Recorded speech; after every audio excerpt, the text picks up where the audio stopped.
Хора, какво ще кажете да направя влог, в който да показвам целия си двор?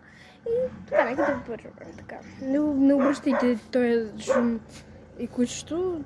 Да, той научи няма. Така, сега започваме от ето тук. Значи, тук имаме два стола с цвете, така. Които просто сяваме на тях, така.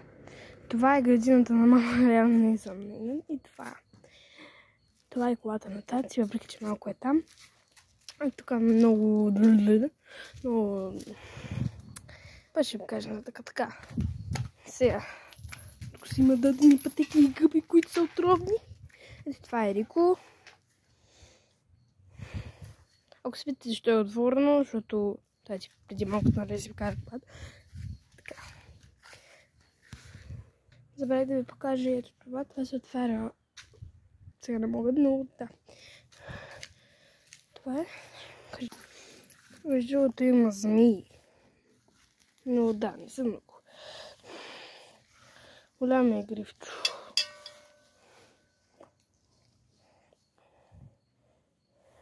И да. Хъски, ако се питате, да. Това тук просто отдавна сме го подреждали и да. Добре. Татък, тук имаме люлка. Това ще ви покажа на 2 часа. След тук ще ви покажа това. Така. И тук имаме няколко цветя. И тук имаме пейка. Която пейка ето такава.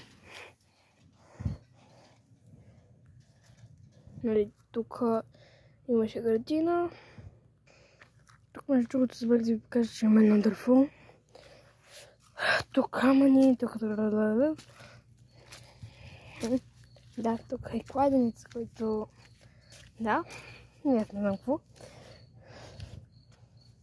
Това не знам какво е.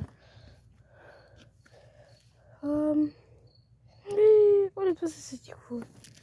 А, ето тук повишен се. Но нищо не е стана това, но добре.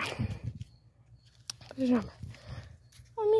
Ако искате нещо по-хубаво да го обсъдим, пишете в коментарите.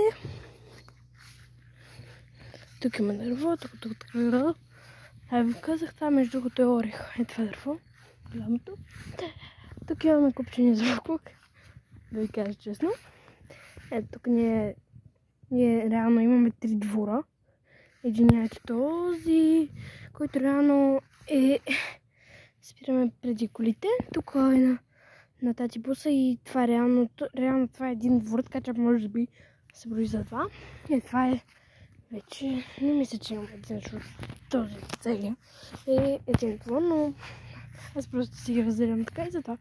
Значи там, така, това е.